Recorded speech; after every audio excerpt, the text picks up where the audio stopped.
주일 말씀은 사도행전 11장 26절입니다. 사도행전 11장 26절 10번은 줄이고 우리 예배를 나가도록 하겠습니다. 10번은 줄입니다. 만남의 안디옥에 데리고 와서 둘이 교회에 1년간 모여있어 큰 무리를 가르쳤고 제자들이 안디옥에 비로소 그리스도인의 일컬음을 받게 되었다. 만남의 안디옥에 데리고 와서 둘이 교회에 1년간 모여있어 큰 무리를 가르쳤고 제자들이 안디옥에서 비로소 그리스도인이라는 일컬음을 받게 되었다. 만남의 안디옥에 데리고 와서 둘이 교회에 1년간 모여있어 큰 무리를 가르쳤고 제자들이 안디옥에서 비로소 그리스도인이라는 일컬음을 받게 되었다. 만남의 데리고 와서 우리 교회에 1년간 모여있어 큰 무리를 가르쳤고 제자들이 안디옥에서 비로소 그리스도인이라는 일컬음을 받게 되었다. 교회 데리고 와서 둘이 교회에 1년간 모여있어 큰 무리를 가르쳤고 제자들이 안디옥에서 비로소 그리스도인이라는 일컬음을 받게 되었다. 만남의 안디옥에 데리고 와서 교회에 1년간 모여있어 큰 무리를 가르쳤고 제자들이 안디옥에서 비로소 그리스도인이라는 일컬음을 받게 되었다. 만남의 안디옥에 데리고 와서 둘이 교회에 1년간 모여있어 큰 무리를 가르쳤고 제자들이 안디옥에서 비로소 그리스도인이라는 일컬음을 받게 되었다. 만남의 안디옥에 데리고 와서 둘이 교회에 1년간 모여있어 큰 무리를 가르쳤고 제자들이 안디옥에서 비로소 그리스도인이라는 일컬음을 받게 되었다. 만남의 안디옥에 데리고 와서 둘이 교회에 1년간 모여있어 큰 무리를 가르쳤고 제자들이 안디옥에서 비로소 그리스도인이라는 일컬음을 받게 되었다.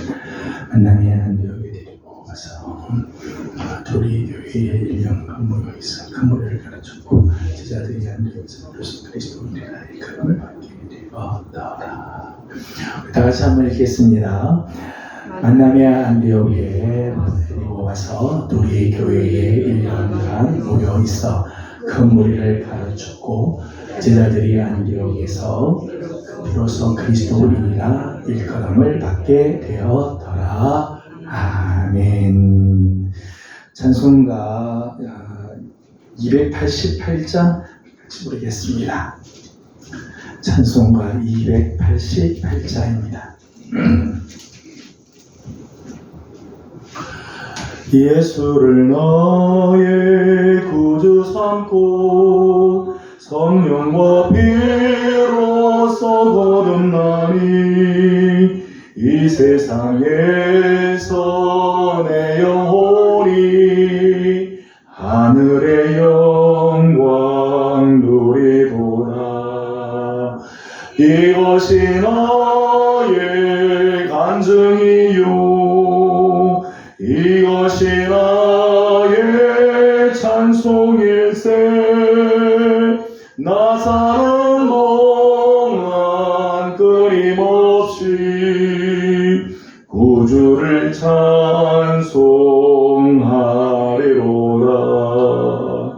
온전히 주께 맡긴 내 영 사랑의 음성을 듣는 중에 전사를 왕래하는 것과 하늘의 영광 보리로다. 이것이 나의 간증이요 이것이 나의 찬송일세. 나 사는 동안 끊임없이 구주를 찬송하리로다.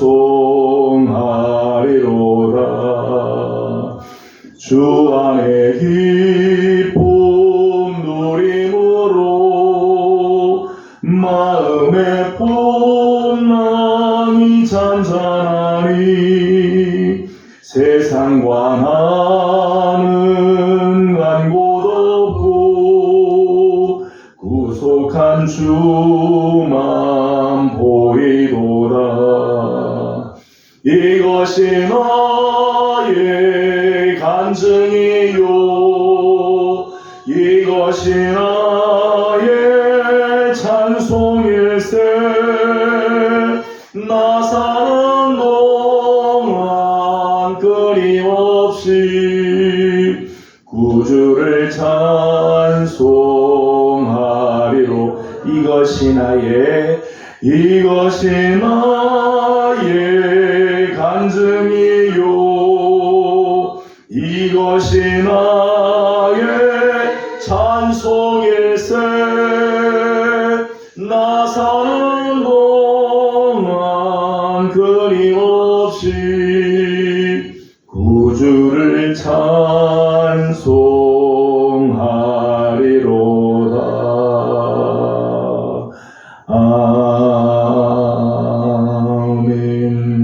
아멘. 아멘. 찬송가 435장 한 장 더 부르겠습니다. 435장입니다.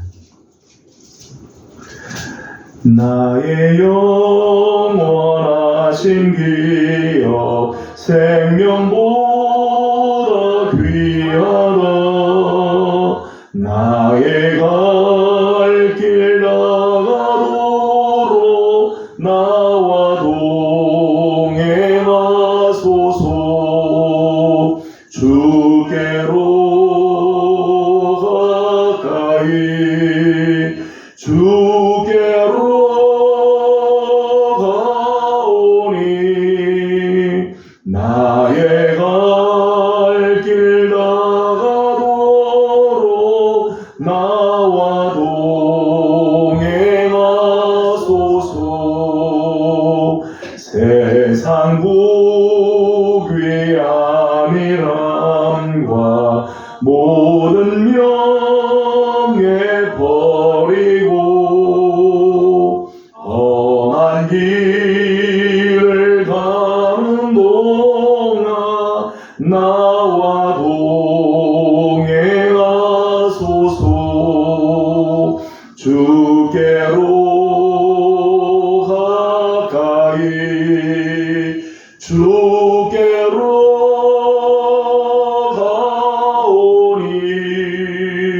나의 갈 길 나가도록 나와 동행하소서. 어두운 골짝 지나가며 험한 바다 건너서 전국 모래 이르도록 나와 동행하소서. 주께로 가까이 주께로 가오니 나의 갈 길 나가도록 나와 동행하소서.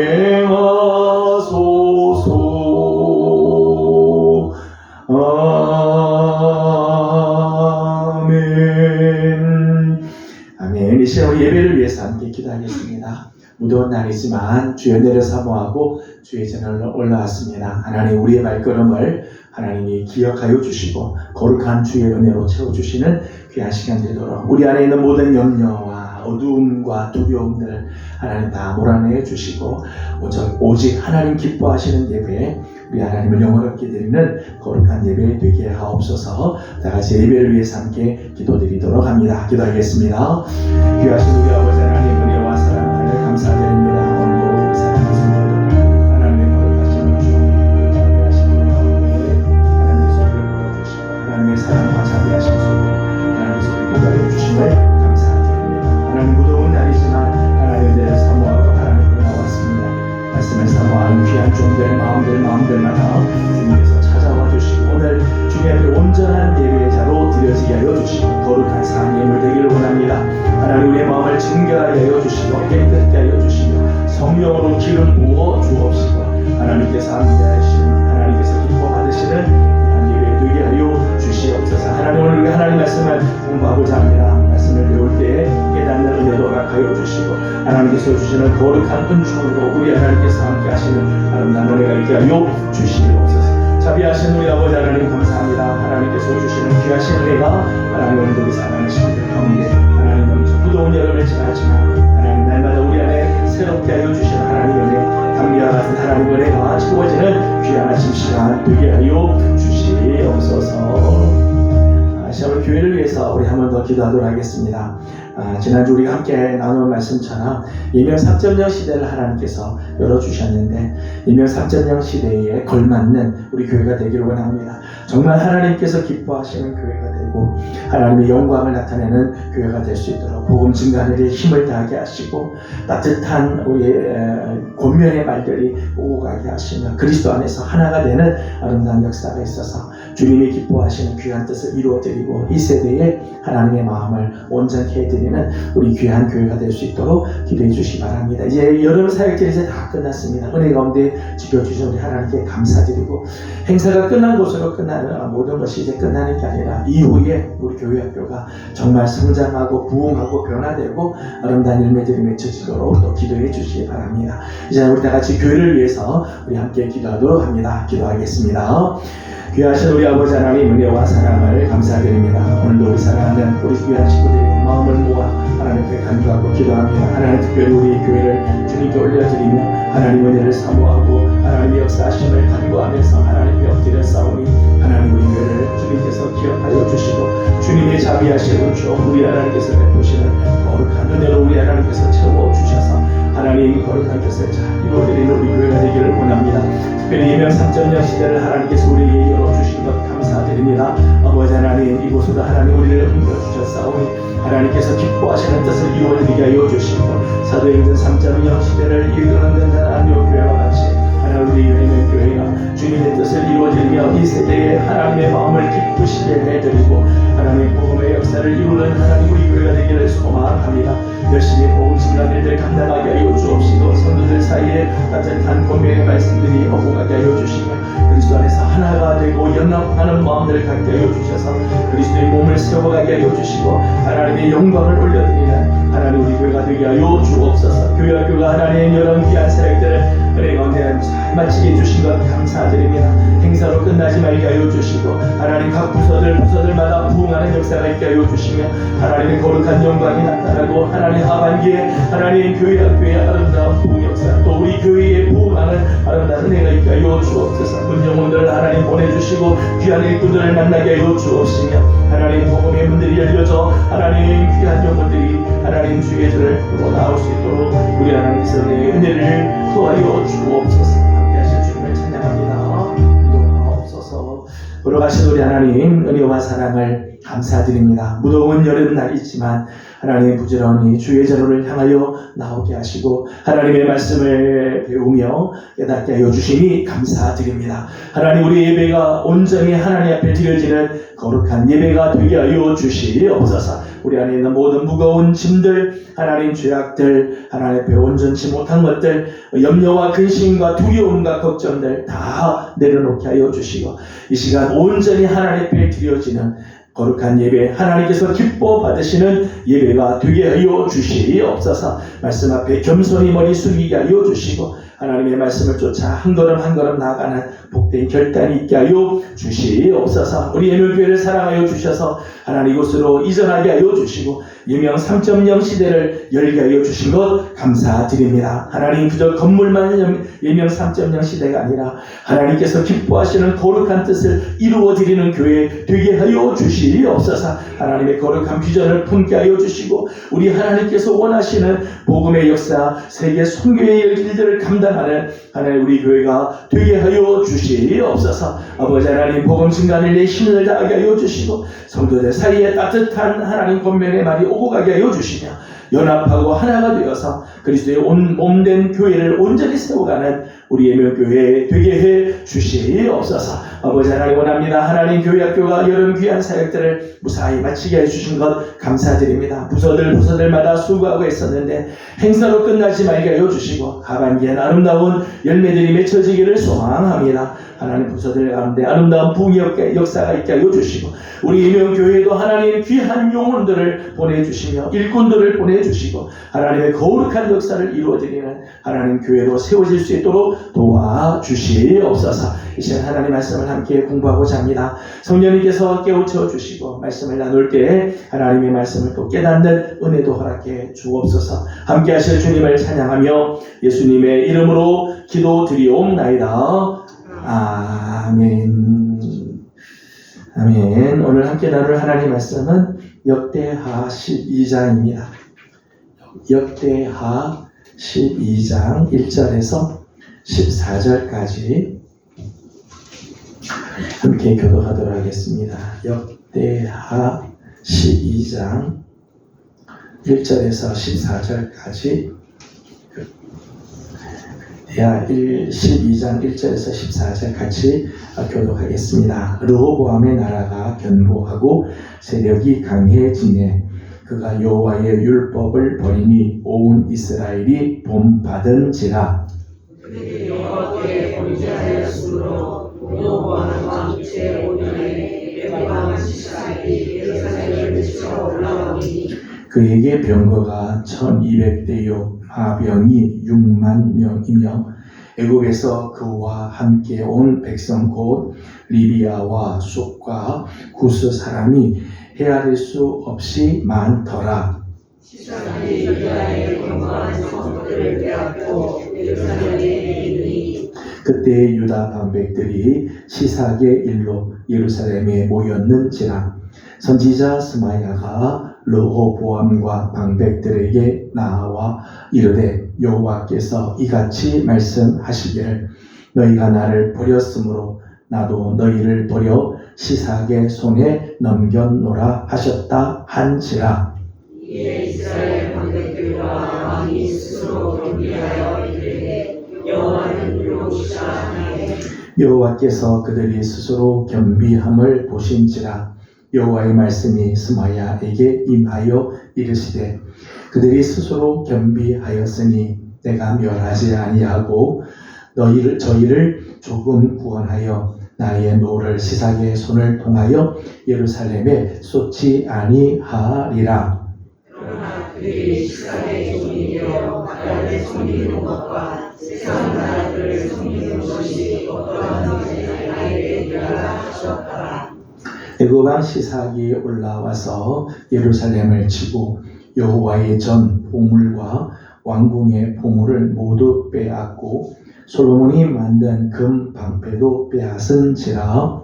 여호와의 그 대신에 스스로 방패를 만들어 문을 지키는 경호직자들의 손에 맡기네. 왕이 여호와의 전에 들어갈 때마다 경호하는 자가 그 방패를 들고 갔다가 경호실로 도로 가져갔더라. 여호와의 스스로 경비하였고 그가에 선한 일도 있으므로 여호와께서 너를 인기사 다 나라지 아니하셨다. 르호보암 왕은 예루살렘에서 스스로 세력을 굳게 하여 다스리니라. 르호보암이 왕 위에 오를 때에 나이가 41세라. 예루살렘 곧 여호와께서 이스라엘의 모든 지파 중에서 택하여 그의 이름을 두신 성에서 17년 동안 다스리니라. 르호보암의 어머니의 이름은 나아마요 암몬 여인이더라. 여호와의 아들이라 했으니 이는 그가 여호와를 구하는 마음을 굳게 하지 아니함이었더라. 아멘. 오늘도 무더운 날이지만 또 주의 은혜를 사모하며 하나님께 나와 예배하는 우리 귀한 식구들 가운데 우리 하나님의 귀한 은혜와 또 평강이 또 하나님께서 주시는 하늘의 평강 또 하나님께서 예비하신 그런 응답으로 또 함께 해 주시기를 소망합니다. 이번에는 이스라엘의 10왕들을 우리가 공부하고 특별히 이제 남유다의 왕들을 우리가 함께 공부를 하려고 합니다. 우리가 이와 같은 이제 이스라엘의 열왕들을 이제 공부하는 이유는 우리 모두가 다 왕같은 제사장들로 하나님께 부름받은 사람들이죠. 오늘 우리가 왕같은 제사장들로 부름을 받았다면 우리는 어떤 삶을 살아야 되는가? 이스라엘 역사 속에 나오는 왕들의 이야기를 보면서 오늘 나는 어떤 모습의 왕으로 살고 있고 또 어떤 모습으로 살아야 할 것인가를 우리가 배워가는 거죠. 오늘 우리가 함께 배우려고 하는 왕은 르호보암 왕을 우리가 잠깐 공부를 하려고 합니다. 제가 교환을 드릴 때요, 가로를 쳐놨어요. 가로를 쳐가지고요, 여러분들이 이제 공부를 하다가 이제 가로를 쓰셔야 되는 거죠. 그렇죠? 예전에는 그냥 제가 교환을 드렸는데, 이제는 제가 교환에 가로를 쳐서 이제 쓰면서 한번 공부를 하도록 그렇게 하려고 합니다. 르호보암은 다윗의 손자이자 다윗의 아들 솔로몬의 아들이 르호보암이니까요. 다윗의 손자로서 이스라엘의 4대 왕, 이스라엘 전체로 보게 되면 4대 왕이고, 유다 왕, 남유다의 왕국으로는 초대 왕, 1대 왕이었습니다.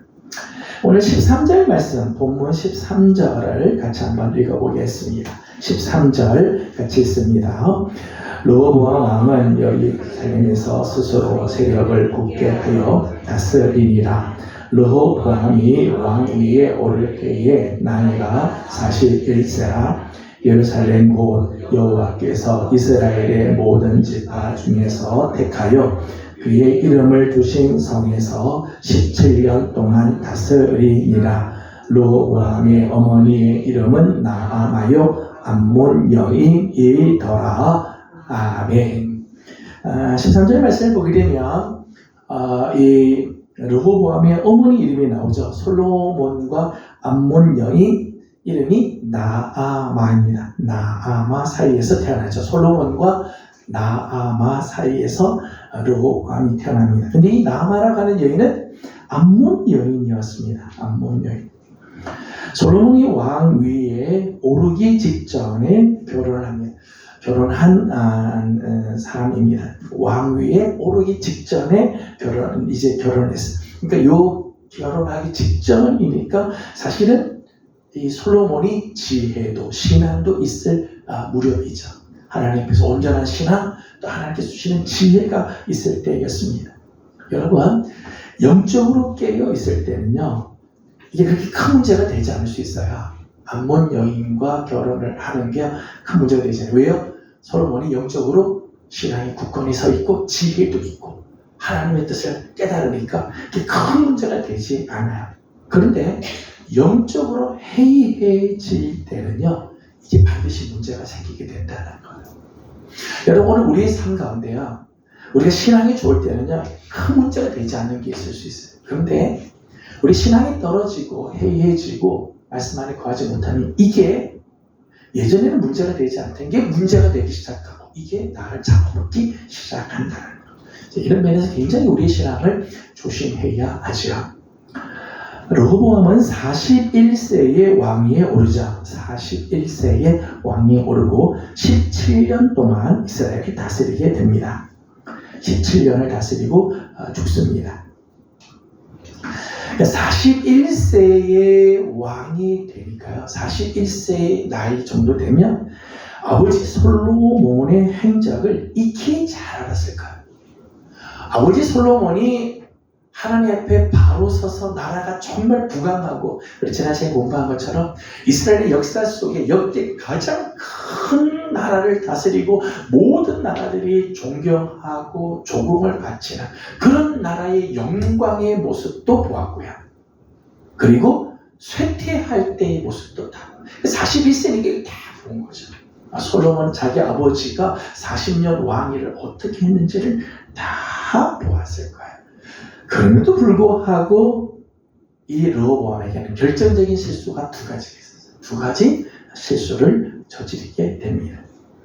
하나는 왕국을 분열케 하는 그런 일들을 이루게 되죠.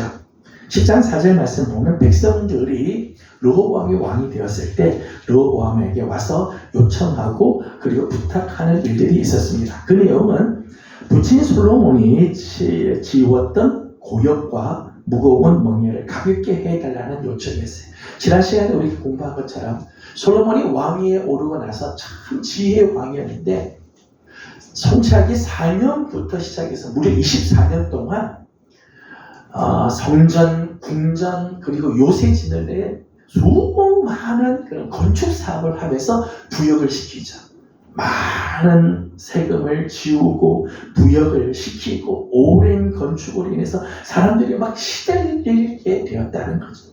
그러니까 르호보암이 왕이 되었을 때 아버지 선친인 이 솔로몬이 지웠던 그 고역과 무거운 멍에를 좀 가볍게 해달라는 요청을 하게 되어집니다.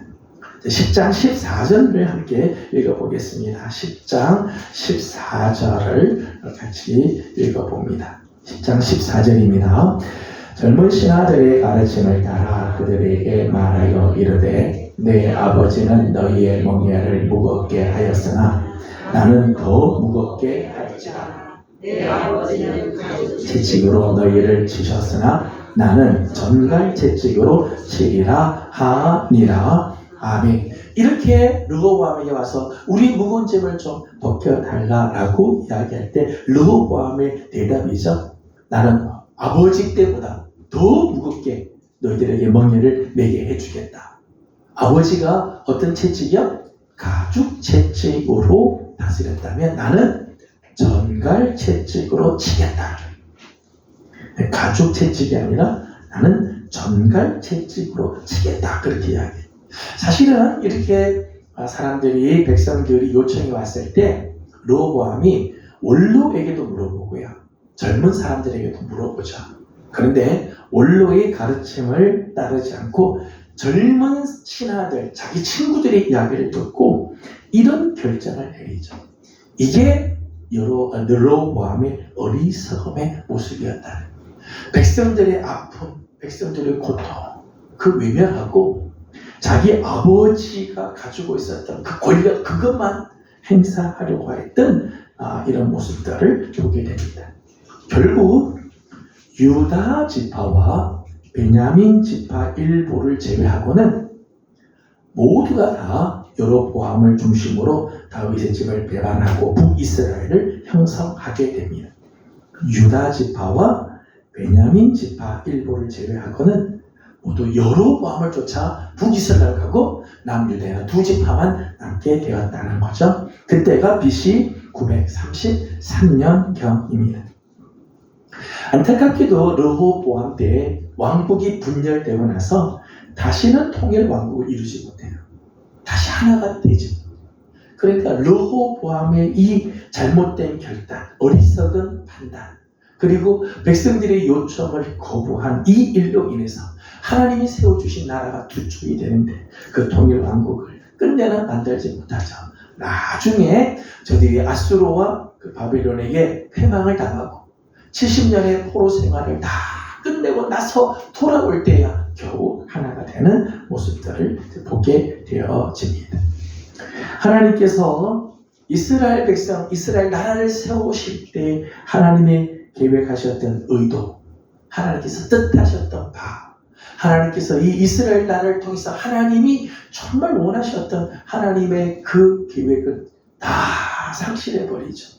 하나님께서 이스라엘 나라를 세우시는 것은 하나님이 친히 통치하시고 하나님의 다스림을 열방에 나타내 제사장 나라가 되고 거룩한 백성이 되게 하는데 하나님의 뜻인데 이 하나님의 의도를 다 잃어버리고 다 망가지게 만들어 버렸다는 것. 이게 르호보암의 첫 번째 실수의 모습이죠. 이 왕국이 분열되는 이 모습에서 르호보암의 실수를 우리가 좀 생각해 볼 수 있습니다. 첫 번째는 백성들의 마음을 읽지 못했다는 거예요. 백성들의 마음을 읽지 못했어요. 10장 15절을 계속해서 한번 읽어보겠습니다. 10장 15절입니다. 왕이 이같이 백성들의 말을 듣지 아니하였으니 이 일은 여호와 하나님으로 나는 것이라. 여호와께서 전에 실로 사람 아히야로 하여금 느밧의 아들 여로보암에게 이르신 말씀을 응하게 하심이더라. 아멘. 10장 15절 말씀 보면 르호보암이 백성들의 말을 듣지 않죠. 백성들의 말을 듣지 않아요. 백성들의 마음을 읽지 못했다는 거죠. 귀를 닫혔어요. 소통이 되지 않았다는 거죠. 소통이 되지 않았다.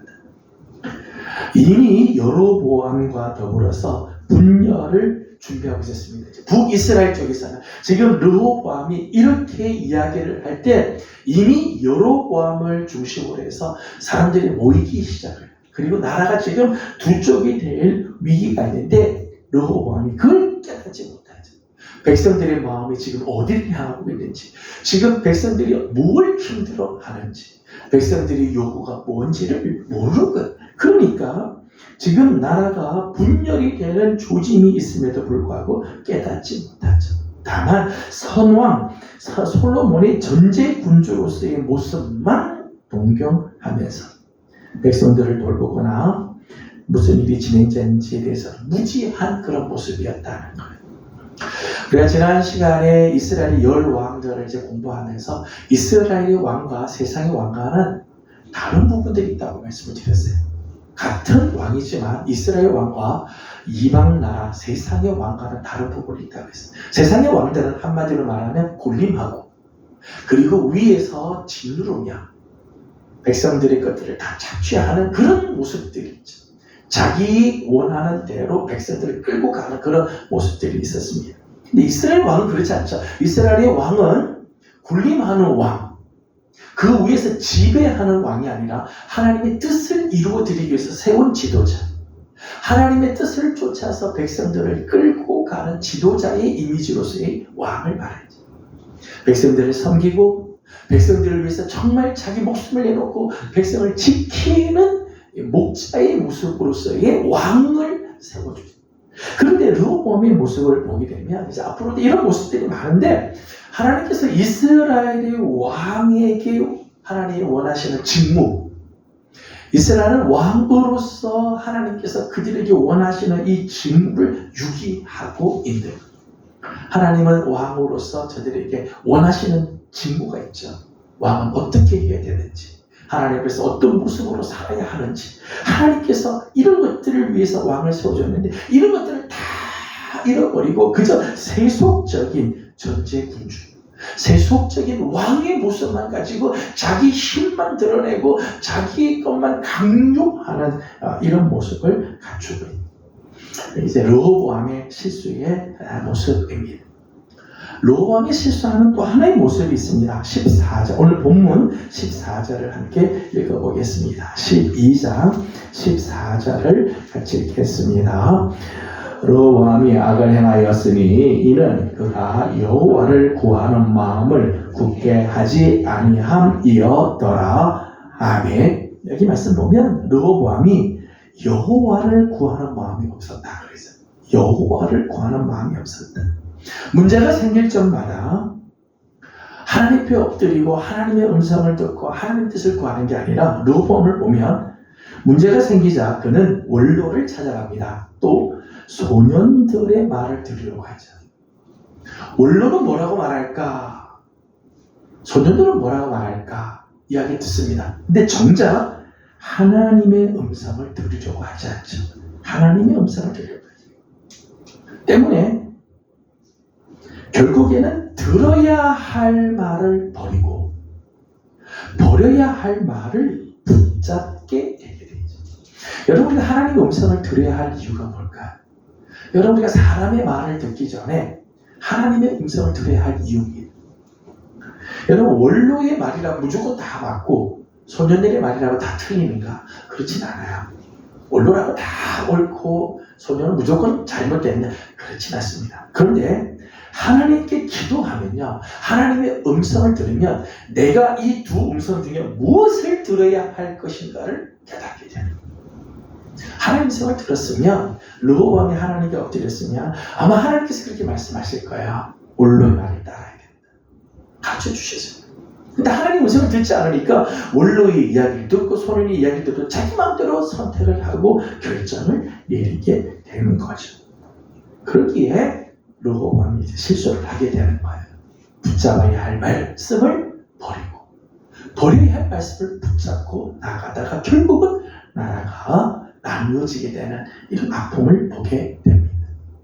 저는 이 르호보암의 모습을 보면서 왜 르호보암이 이런 자리에 가게 됐을까? 백성들의 마음을 읽지 못하고 하나님을 구하는 마음을 잃어버렸을까? 이 근본적인 이유 중에 하나는 솔로몬 부모의 영향이죠. 그의 어머니는 암몬 여인이라고 했어요. 암몬 여인 나아만. 솔로몬이 맨 처음 결혼할 때만 해도 신앙과 믿음과 지혜가 있었어요. 근데 점점 시간이 지날수록 통치 후반으로 갈수록 하나님의 음성을 듣지 않죠. 솔로몬이 하나님의 음성을 듣지 않아요. 그저 전제 군주로서 백성들을 탄압하고 강요하고 군림해서 자기가 원하는 대로 백성들을 막 힘들게 하는 일만 하게 되죠. 그 모습을 르호보암이 그냥 배우는 거죠.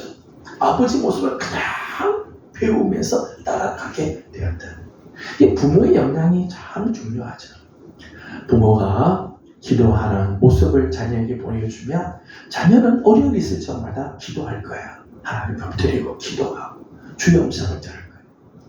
부모가 하나님의 말씀과는 전혀 상관없이 자기 뜻대로 결정하고 막 이렇게 하면 자녀도 그대로 보는 거죠. 그렇게 되는 줄 알고 그걸 따라가게 되는 거예요. 르호보암의 이런 실수로 말미암아 나라가 두 나라로 분열이 되는 하나님이 뜻하시는 바와는 전혀 달리 왕국이 분열되는 일들이 일어나게 됩니다. 그런데 참 놀라운 것은 그런 가운데서도 하나님의 긍휼하심을 하나님께서 르호보암에게 베풀어 주시는 것을 보게 됩니다. 11장으로 가서 11장 13절 말씀을 함께 읽어보도록 하겠습니다. 11장 13절을 같이 읽겠습니다. 온 이스라엘의 제사장들과 레위 사람들이 그들의 모든 지방에서부터 르호보암에게 돌아오되 아멘. 굉장히 중요한 말씀이 있어요. 지금 두 나라가 나눴습니다. 북이스라엘과 남유다로 나누어지게 될 때 이스라엘 전역에 흩어져 있던 제사장, 레위 사람들이 누구로 오는가 하면 르호보암에게로 오게 했다. 이게 참 놀라운 일이죠.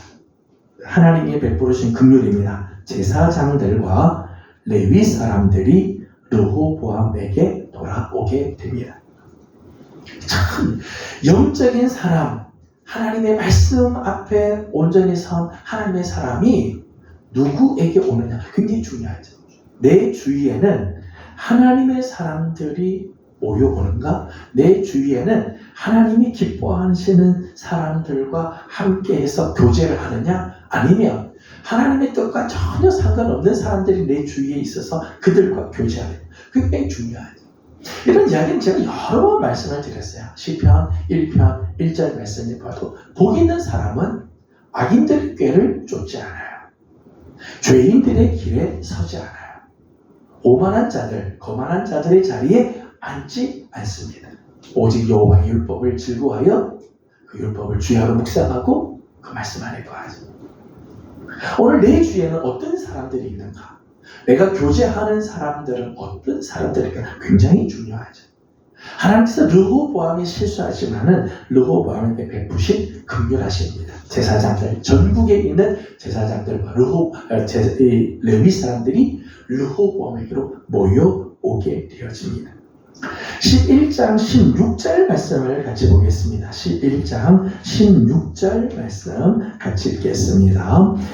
이스라엘 모든 지파 중에 마음을 굳게 하여 이스라엘의 하나님 여호와를 찾는 자들이 레위 사람들을 따라 예루살렘에 이르러 조상들의 하나님 여호와께 제사하고자 한지라. 아멘. 16절 말씀에는요, 이스라엘의 모든 지파 중에 마음을 굳게 하여 이스라엘의 하나님을 찾는 자들, 이들이 레위 사람들과 함께 르호보암에게로 모여왔다는 거예요. 지파는 두 지파밖에 없다고 그랬어요. 유다 지파와 베냐민 지파 일부. 지파는 작고 숫자는 작지만은 르호보암의 나라에 하나님 베푸신 긍휼은 하나님을 마음을 굳건하게 하여서 이스라엘의 하나님을 찾는 자들이 모여오게 돼요. 그리고 나서 17절에 있는 말씀을 보면 11장 17절의 말씀 보니까 이렇게 됨으로 인해서 17절은 이렇게 말씀합니다. 17절을 읽어보겠습니다. 그러므로 3년 동안 유다 나라를 도와 솔로몬의 아들 르호보암을 강성하게 하였으니 이는 무리가 3년 동안을 다윗과 솔로몬의 길로 행하였음이더라. 아멘. 17절 말씀이 참 귀하죠. 이렇게 제사장들의 무리, 그리고 레위 사람들이 르호보암에게 모이고, 그리고 레위 사람들과 더불어 정말 이스라엘의 하나님을 찾는 자들이 르호보암에게로 모여 남유다로 옵니다. 그리고 3년을 지나게 되죠. 3년 동안 유다 나라를 돕습니다. 솔로몬 다윗의 길과 솔로몬의 길로 행하자. 3년 동안을 그렇게 하자 그 르호보암의 나라가 강성해지게 되었다 그랬어요. 다윗과 솔로몬의 길로 행함으로 여호와 하나님께서 유다 나라를 도우시고 3년 안에 르호보암이 다시 강성한 나라가 돼요. 위에 10지파 그리고 아래 2지파 전쟁하면은 어떻게 할 수가 없죠. 정말 이제 나라가 쪼개지고 2지파만 남았기 때문에 르호보암의 나라가 패망으로 갈 것 같은데 하나님이 이런 긍휼을 베풀어 주셔서 남유다가 다시 회복이 되는 이런 귀한 모습을 보게 됩니다. 르호보암의 역사에서 또 하나의 실수가 있어요. 하나는 첫 번째는 왕국을 분열케 하는 이런 실수를 하나 했고요. 또 하나의 실수의 모습들이 있습니다. 자, 오늘 본문 2절을 함께 읽어보도록 하겠습니다. 본문 2절을 같이 읽습니다.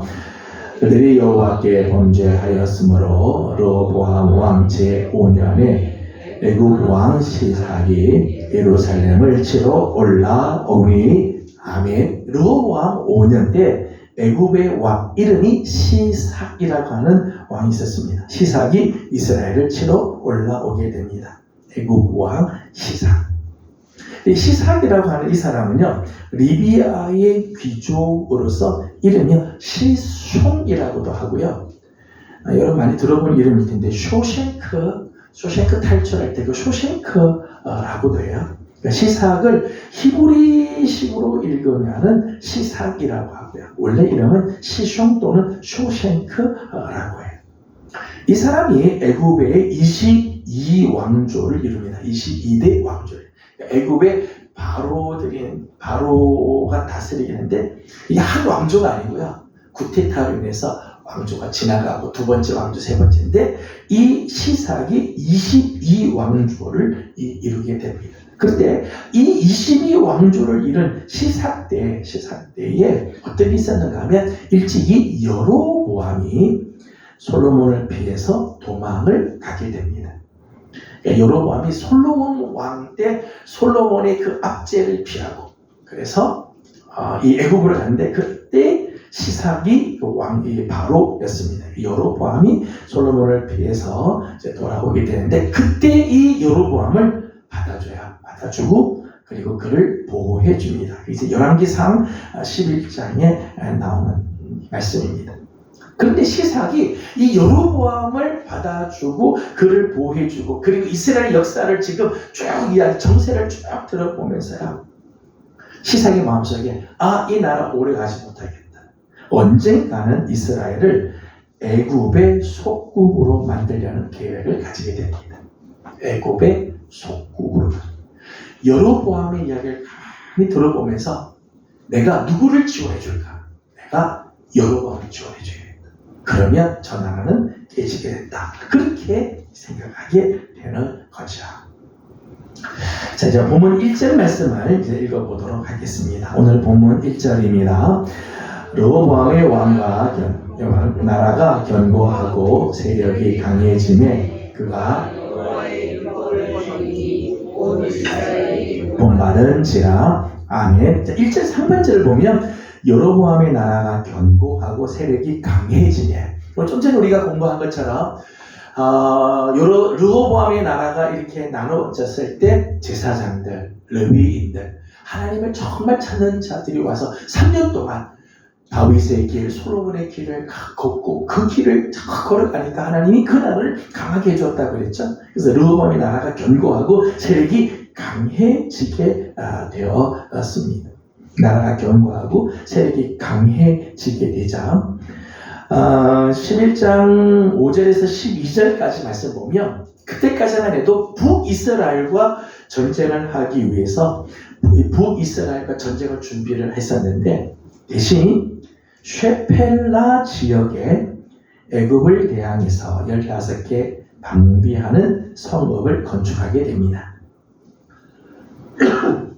11장 5절에서 11절까지는 여러 도시들이 나오는데 그 도시들의 이름은요, 쉐펠라 지역의 이름들이라고 합니다. 쉐펠라는 예루살렘이 있고 예루살렘과 브엘세바 아래쪽으로 쭉 내려온 그 지역을 쉐펠라 지역이라고 이야기를 해요. 예루살렘 남쪽 브엘세바까지 아래쪽으로 쭉 이어져 가는 그 지대를 쉐펠라 지역. 그러니까 북이스라엘과 대치하기 위해서 위쪽을 막다가 르호보암이 정세를 보니까 안 되겠다. 쉐펠라 지역을 하자. 그래서 15개 성읍, 방배하는 성읍을 지어서 애국과 이제 맞서는 일들을 행하였다는 거죠. 이런 일들을 하면서 아까 이제 보았던 것처럼 북이스라엘에서도 남유다로 돌아오는 자들이 속출하게 되었습니다. 드디어 이제 시삭과 전쟁이 일어나게 되죠. 오늘 본문을 보게 되면 시삭이요, 병거 1200대, 마병이 6만 명, 리비아, 숲, 그리고 구스에 헤아릴 수 없을 정도의 많은 사람들이 침입해 들어오게 되어집니다. 어마어마한 군대죠. 병거가 1200대, 지금식으로 보면 거의 탱크급에 해당되는 병거, 마병이 6만 명, 그리고 헤아릴 수 없을 정도로 이 애국을 돕는 많은 사람들이 숫자가 모여서 지금 시삭과 함께 이스라엘을 침입해 들어오게 됩니다. 결국 시삭의 종이 되어 조공을 바치게 됩니다. 르호보암이 끝내 이 전쟁에서 실패하고 시삭의 종이 되죠. 그리고 오늘 본문을 보면 여호와의 전의 보물과 왕궁의 보물을 모두 빼앗기게 됩니다. 특별히 솔로몬의 금 방패를 빼앗겼다 그렇게 했어요. 솔로몬의 금 방패를. 9장 15절과 16절 말씀 보면 솔로몬 때에 금 방패를 만들었어요. 큰 금 방패와 작은 금 방패를 만들었어요. 큰 금 방패를 200개를 만들었는데 200개는 금 600세겔로 각각 200개를 만들었어요. 솔로몬의 자랑이죠. 작은 방패를 만드는데 300개를 만들었어요. 이게 300개는 금 300세겔로 만든 방패들이에요. 솔로몬이 자랑거리죠. 방패를 금으로 만들었어요. 이런 금 방패를 자랑했는데 이 금 방패를 다 빼앗겨 버리게 되죠. 그리고 르호보암은 방패를 만드는데 무슨 방패를 만드는가 하면 노 방패를 만드는, 금 방패를 다 뺏기고 노 방패를 만드는. 르호보암의 그 모습이라고 말할 수 있죠. 금의 세계를 빼앗기고 그리고 이제 노세의 세계로 이제 떨어져 버리고 말았다는 것. 솔로몬의 영광과 보물, 솔로몬이 그렇게 자랑하던 그 보물은 불과 20년을 넘기지 못해요. 솔로몬이 그렇게 자랑했던 금 방패, 큰 방패 200개, 작은 방패 300개, 솔로몬의 영광을 상징하는 보물이지만 불과 20년을 넘기지 못한. 여러분, 세상의 부와 세상의 권세는 영원하지 않아요. 영원하지. 또 그것이 결코 우리의 인생을 책임져 주지 못해요. 여러분, 오늘날 금값이 굉장히 많이 올랐어요. 금을 가지고 있어야 된다. 요즘은 뭐 젊은 세대들, 목회자들도 만나면요, 주식 이야기를 많이 해요. 주식 이야기를 많이 해요. 주식을 해야 된다. 그래야 이 시대에 살아나. 참 일리가 있는 것 같아요. 그리고 뭐 잘 되시는 분들 이야기 들어보면 저렇게 해야 되나? 이런 생각은 물론 들기도 합니다. 근데 여러분, 우리 인생은요, 금이 책임져 주는 건 아니에요. 주식이 내 인생을 책임져 주는 게 아니죠. 우리 인생을 책임져 주는 분은 따로 있어요. 하나님이 우리 인생을 책임져 주는 거지. 이 땅을 사는 동안에 금도 필요하겠죠. 주식도 필요하고 물질도 필요하겠지만 그게 내 인생을 책임져 주지 않아요. 솔로몬이 그렇게 자랑하던 것 20년 가지 못해서 다 빼앗겨버리고 금이 바뀌어 노수로 바뀌어버리는 그런 일들도 일어났더라는 거예요. 시삭의 전쟁, 시삭과의 전쟁에서 이렇게 종이 되어 조공을 바치는 자리에 떨어지고 영광을 다 빼앗겨버리는 하나님의 전에 있는 보물, 왕국에 있는 보물들 다 빼앗겨버리는 이런 수치를 당하는 이 르호보암의 모습에서 몇 가지 실수를 보게 돼요. 우리 1절 말씀을 다시 한번 읽어보도록 하겠습니다. 1절을 다시 한번 읽습니다. 르호보암의 나라가 견고하고 세력이 강해지매 그가 여호와의 율법을 버리니 온 이스라엘이 본받은 죄라. 아멘. 여기 이제 르호보암이 아주 참 안타까운 실수가 나오죠. 나라가 강성해졌습니다. 견고해졌습니다. 세력이 강해졌습니다. 그러자 그가 여호와의 율법을 버렸다 그랬어요. 율법을 버려. 여호와의 율법을 버려. 자신만이 아니죠. 백성들이 다 이 모습을 보면서 여호와 율법을 버리겠어요. 마지막 말씀 보니까 이렇게 되죠. 온 이스라엘이 본받은지를. 왕이 르호보암 혼자가 아니라 르호보암이 이렇게 하니까 그 영향이 그 밑에 자녀들, 나라 백성들 모두가 다 하나님의 율법 다 버리는 이런 지경에까지 이르게 되었다는 것. 여러분, 르호보암이 왜 여호와 율법을 버렸을까요? 자기의 힘으로, 자기의 능력으로, 자기가 세운 도성을 보니까 하나님 말씀 안 지켜도 되겠다 싶은 마음이 드는 거죠. 이걸 우리는 자만이라고 이야기를 했죠. 11장 21절 말씀을 보게 되면 11장 21절 함께 읽어보도록 하겠습니다. 11장 21절입니다. 르호보암은 아내 18명과 첫 60명을 거느려 아들 28명과 딸 60명을 낳았으나 압살롬의 딸 마아가를 모든 처첩보다 더 사랑하여. 아멘. 21절 말씀을 보면 르호보암이 사치스러운 생활을 보게 되죠. 사치스러운 생활. 아내가 18, 첩이 60명, 아들 28, 딸 60명. 이 모든 아들들을 유다와 베냐민 견고한 성읍에 흩어져 살게 하며 그 성을 다 주고 양식들 다 주고 아내들을 많이 주도록 그렇게 했다는 것. 그러니까 지금 이 르호보암이 왕이 되고 나서 자기가 해야 할 일이 뭔지, 하나님이 자기를 왕으로 세웠을 때 하나님이 뭘 원하는지 전혀 생각이 없는, 그저 사치스러운 생각. 여인들을 두어서 처처, 자기 아버지 솔로몬에 비하면 뭐 별로 아니겠지만은 이렇게 처와 첩들을 두고 그리고 자기 자식들을 유다 베냐민 지역의 성읍들에 가서 살게 하고 그들이 필요한 모든 양식들 그리고 그들에게 원하는 아들 아내들 다 그렇게 하느라고 하나님의 뜻을 생각하지 못하는 거죠. 이게 르호보암의 실수였습니다. 우리 오늘 보면 14절 말씀에서도 우리가 읽었습니다만은 14절 말씀에 이런 말씀이 나오죠. 여호와를 14절 말씀은 르호보암이 악을 행하였으니 이는 그가 여호와를 구하는 마음을 굳게 하지 아니하였다. 르호보암의 아주 결정적인 실수죠. 여호와를 구하는 마음을 굳게 하지 않았다는 것. 시삭 사건 이후 그는 나라를 하나님 앞에서 거룩하게 세우고자 하는 시도를 전혀 하지 않아요. 그러니까 하나님을 구하는 마음을 굳게 하지 않았다. 굳게 하지 않았다. 다시 하나님 앞에 거룩하게 나라를 세워야지. 우리가 이렇게 실패했으니 하나님 앞에 다시 돌아서야지. 그렇게 하지 않았어요. 이런 시도가 전혀 없어요. 하나님을 구하는 마음을 굳게 하지 않았다. 실수했음에도 불구하고 그냥 내버려 두는 이런 모습. 계속 남유다는 패망을 향하여 치닫는 역사를 살게 하였다는 것.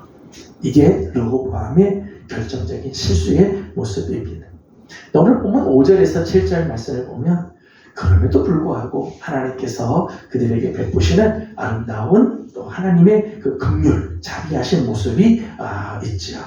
5절에서 7절을 우리 함께 읽어보도록 하겠습니다.